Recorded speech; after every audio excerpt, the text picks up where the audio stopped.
May 29th, 1453, dawn was breaking over Constantinople. Emperor Constantine XI was saying his final prayer when a 21-year-old sultan stood before the Theodosian walls, counting 100,000 gold coins. But these coins were not for the siege, they were for treason. History textbooks describe Mehmed's cannons, the massive bombards forged by Urban, the ships dragged overland into the Golden Horn, the desperate last stand of the Byzantine defenders. They paint a picture of military genius, of technological superiority, of Islamic conquest over Christian empire. They are lying to you. The Siege of Constantinople was not won with gunpowder. It was purchased with gold. And the transaction began not in 1453, but 3 years earlier, in the counting houses of Edirne, in the Venetian banking halls, in the secret treasuries where empires are truly decided. Let me show you what really happened. The year is 1450. The Byzantine Empire, once the wealthiest state on earth, holder of the legacy of Rome, guardian of 1,000 years of accumulated treasure, had exactly 50,000 gold coins in its imperial treasury. The same year, the Ottoman Empire, a state barely 150 years old, possessed over 2 million gold hyperpyra in its war chest. This was not a military imbalance. This was economic annihilation waiting to happen.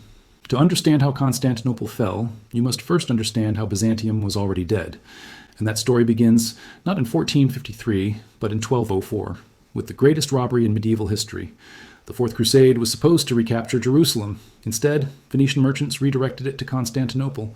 On April 12, 1204, Crusader armies breached the seawalls and sacked the richest city in Christendom. What they took is almost incomprehensible.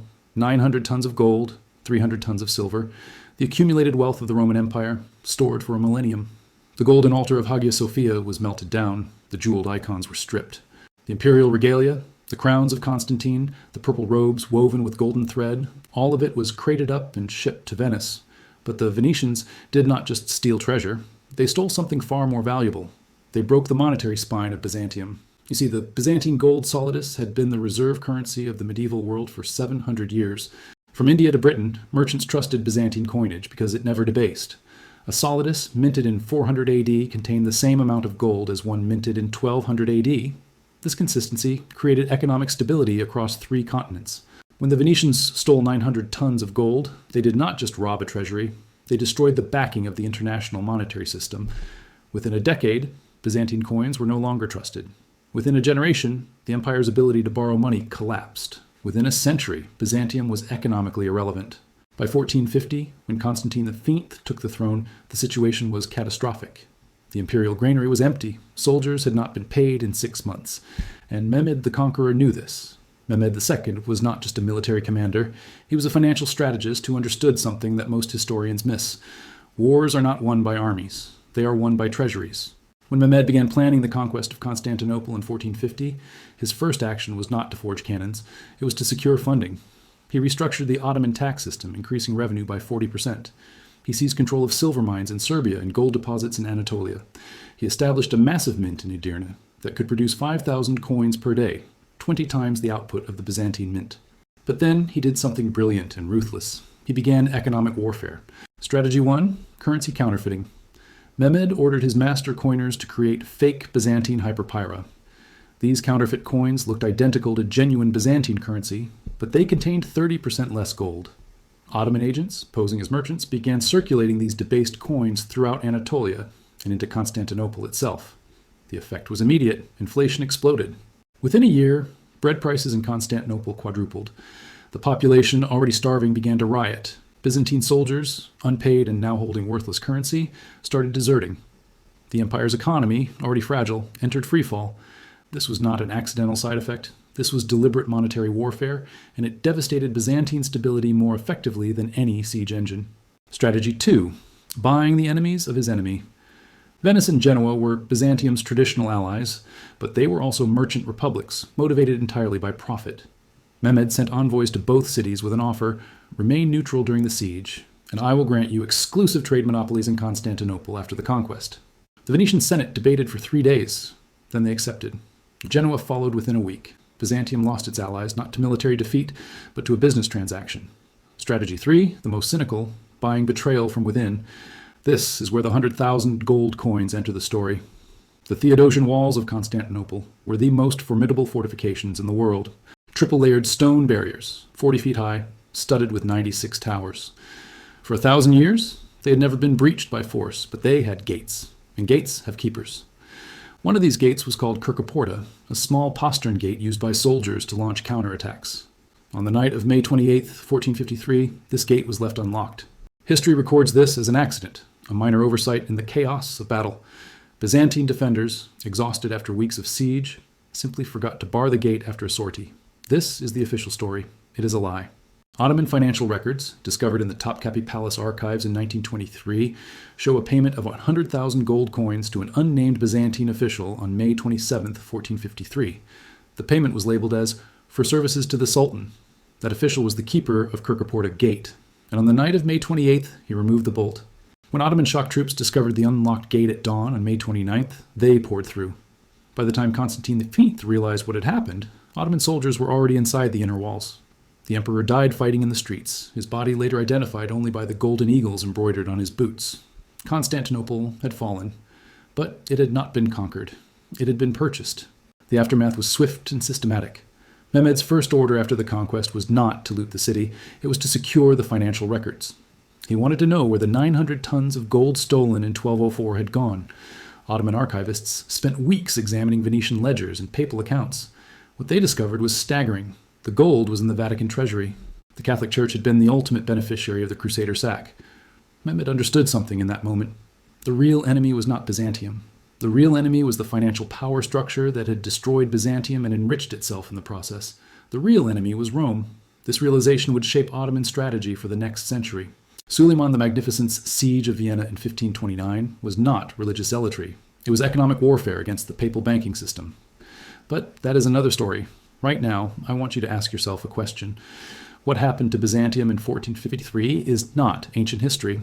It is a blueprint, a pattern that repeats across centuries whenever empires overextend, debase their currency, and lose control of their financial system. In 1204, Byzantium was the wealthiest empire on earth. It had 1,000 years of accumulated gold reserves. Its currency was the global reserve standard. Its capital was impregnable.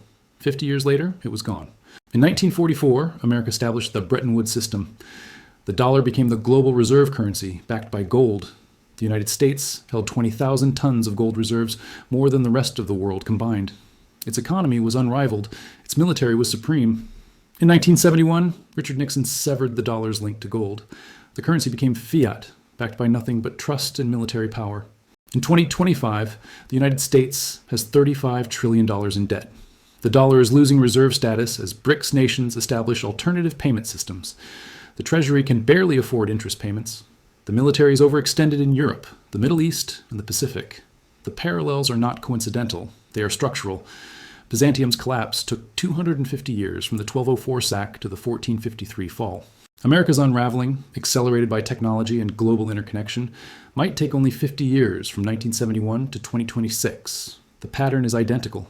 Currency debasement, overextension of military resources, allies turning neutral or hostile, internal economic collapse, and finally, a sudden catastrophic fall that historians will claim was unforeseeable.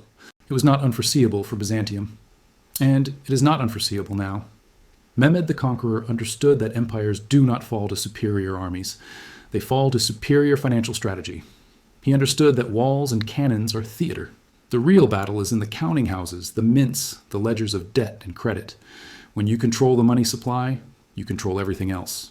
When you lose control of the money supply, you lose everything else. Byzantium lost control in 1204. It was already dead. It just took 250 years for the corpse to finish rotting.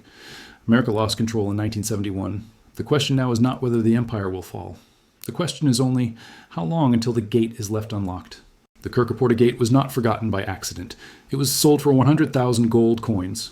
What will America's gate cost? And who is already counting out the payment? History does not repeat, but it rhymes. The melody is always the same. Debt, debasement, betrayal, collapse. The Siege of Constantinople was never about religion or military conquest.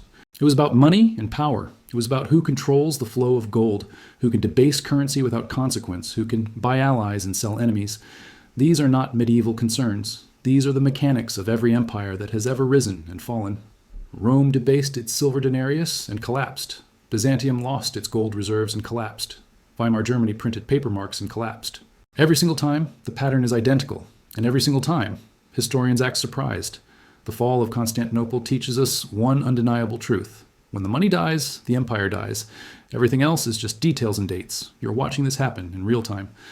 The dollar's share of global reserves has fallen from 71% in 1999 to 58% in 2024. Central banks are buying gold at rates not seen since 1967. BRICS nations are settling trade in yuan, rupees, and rubles, bypassing dollar systems entirely. These are not random events. This is the 1204 sack happening in slow motion. The reserve currency is being dethroned. The monetary hegemony is crumbling. And just like Byzantium, America's leaders are pretending everything is fine while the treasury empties and the walls crack. Mehmed did not need to break the Theodosian walls. He just needed to wait for them to crumble from within and then buy the key to the last gate standing. Someone is buying that key right now. The only question is whether you will recognize the sound of the bolt sliding open before it is too late. Constantinople fell on May 29th, 1453.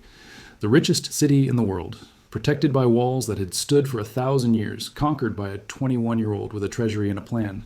It was not a miracle. It was not fate. It was not the will of God. It was economics. And economics does not care about your walls.